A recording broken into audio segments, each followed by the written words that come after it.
Toute l'équipe de la matinale des sports vous accueille au 27 20 21 44 48, 27 20 24 27 87. Kofi Bernard, bonjour. Bonjour mon frère Ange. Vous êtes au quartier Paillé à Adjamé. Voilà, c'est ça. Vous avez la parole. Merci beaucoup Fernand, mais je suis Fernand. Ange. Oui. Donc je ne suis pas content parce que nos jeunes gens sont battus depuis le Caire en 2019 pour remporter le tournoi, aller en finale, et depuis cela on n'a pas payé les primes. Vraiment c'est désolant. C'est pas encourageant. Il faut que au niveau du pays on essaie d'encourager les jeunes gens se battre pour l'honneur du pays et ils vont aller à cette compétition et c'est maintenant en train de faire des primes. C'est pas normal. Et c'est ce qui arrive à toutes nos équipes qui vont les grandes compétitions. Il faudra qu'au niveau du gouvernement, on essaie de faire l'effort et la fédération de régler ces primes-là afin que les enfants soient dans de bonnes conditions pour défendre vraiment le drapeau de la Côte d'Ivoire. Merci beaucoup. Bonne journée au Paillet. Merci à vous aussi, Ange. Bonne journée. Bakary Diarrassouba est à Boisflé. Bonjour à vous. Ouais, bonjour, monsieur André Foucault. On vous écoute. Ouais, vraiment, c'est trop déplorable pour un pays comme la Côte d'Ivoire. Toujours, il y a un problème de prime. Les enfants se sacrifient pour aller représenter dignement le pays. Vraiment, on dit l'ouvrier mérite son salaire. Qu'on les paye. La Côte d'Ivoire est un grand pays. On veut être un pays émergent. C'est pas seulement dans les infrastructures et tout ça là. Mais il faut que dans les mentalités, on soit émergent aussi. Voilà. Ces jeunes-là, en 2016, j'ai vu Cheikh Salah vraiment qui a représenté notre pays. J'étais très fier de ça. Mais aujourd'hui, là, quand on me dit qu'ils ne sont pas encore payés, vraiment, ça fait mon monsieur Ansou. Est-ce que ceux qui sont au ministère, là, si on ne les paye pas, ils seront contents? L'ouvrier mérite son salaire. Quand les enfants s'en vont défendre le pays, qu'on les paye. D'accord. C'était mon intervention. Bonne journée à vous. Merci beaucoup. Que Dieu bénisse la Côte d'Ivoire. Amen. Marius Adjeyi est à Bouna. Bonjour. Bonjour, monsieur Ange. C'est à vous de vous exprimer. Voilà. J'ai toujours décrié ça là. Bon, c'est le comité de normalisation qui n'a pas fait son travail ou bien c'est le ministère du support qui n'a pas fait son travail. Quelqu'un souffre à cause d'une cause. Il faut qu'il soit payé pour leur donner, pour les encourager. C'est ce que j'ai toujours dit. Il faut avoir raison sur les athlètes. Oh, il faut avoir raison sur les athlètes pour leur donner et puis voir comment les gars jouent. Quel rendement il doit apporter. Bon, on a un grand pays, pour qu'on... vraiment, que celui qui entend, il n'a qu'à entendre. D'accord. Vraiment, il n'a qu'à faire quelque chose. Merci beaucoup. Pour satisfaire les gars. D'accord. Pour qu'on est... Bon, d'accord, merci. Bonne journée. Et au Montano, sur la page Facebook de Radio Côte d'Ivoire, les athlètes ivoiriens sont habitués à cette situation qui n'honore pas la Côte d'Ivoire, ce pays qui aime tant les victoires sportives. Je ne comprends pas pourquoi à chaque rendez-vous sportif, pour un grand pays comme la Côte d'Ivoire, il faut toujours poser des problèmes de primes avant le départ des athlètes. Et pourtant, ce n'est pas l'argent qui manque en Côte d'Ivoire. Pour moi, le ministère des Sports doit revoir sa copie. Koné Amidou à Divo, bonjour. Bonjour grand frère Ange. On vous écoute. Cette affaire de primes-là, vraiment, c'est trop maintenant. On ne peut pas concevoir l'argent là même là, ça appartient pas au ministère. Je crois que c'est CEO qui donne l'argent là. Donner l'argent des enfants, ils vont bloquer ça toujours. Les enfants se sont battus pour se qualifier. Vraiment, le ministère n'a qu'à revoir cette affaire de primes à chaque fois avant une compétition. Il faut que les enfants réclament d'abord les primes avant de partir. Quand on va comme ça, psychologiquement, là, ils sont touchés. Que les jeux, là, c'est le haut niveau. Il faut que le ministère tape fort. D'accord. Voilà. Sur la page Facebook de Radio Côte d'Ivoire, Kwasi Renaud, Kouakou, il faut que le gouvernement donne les primes de qualification des athlètes pour les encourager à continuer sur cette lancée. Steven Assema, pour ma part, cette situation n'honore pas la Côte d'Ivoire. Vivement que quelque chose soit fait pour ces athlètes qui se battent pour le pays. Bonne chance à nos représentants. Koné Chima à Abobo Ndotré. Bonjour. Bonjour, monsieur Ange. On vous écoute ce matin. Monsieur Ange, vraiment, ça devient récurrent maintenant, cette histoire de primes avec nos sélections, nos différents sportifs en Côte d'Ivoire. Il va falloir que vraiment le gouvernement mette fin à ça. Parce que regardez un peu depuis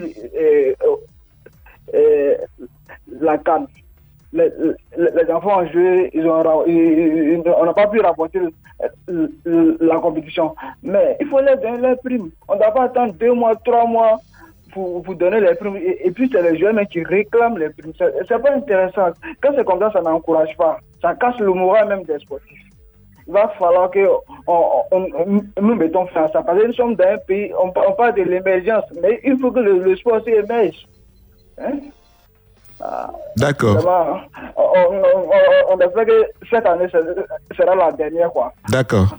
Voilà. C'est bien compris. Paul Vital Didia, c'est déplorable pour un pays comme la Côte d'Ivoire de toujours faire partie de ce genre de problème. Je voudrais que le gouvernement tape du poing sur la table et que le conseiller au ministère de tutelle doit prendre le taureau par les cornes pour en finir avec toutes ces histoires et ces comportements salissants, car tout travailleur mérite son pain quotidien. Bertin Tola Kouadio, cette situation ne me surprend pas car elle n'est pas nouvelle. Vivement que tout rentre dans l'ordre avant le début de ces Jeux Olympiques. À César, ce qui est à César, et à Dieu, ce qui est à Dieu. Elia, Ebois, Evra, cette situation est une injustice alors que tout le monde sait que l'ouvrier mérite son salaire, donc qu'on leur reverse leur dû pour éviter de briser le rêve pour une participation sereine des représentants ivoiriens à ces Jeux de la 32e Olympiade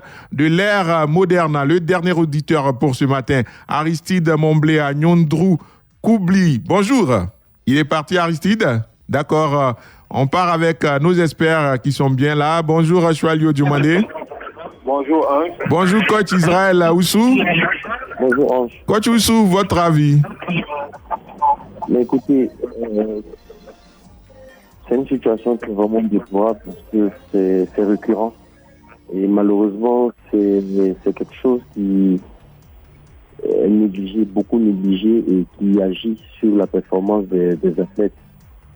Et c'est clair que c'est un moyen pour eux avant le début de la compétition de réclamer, de mettre pression.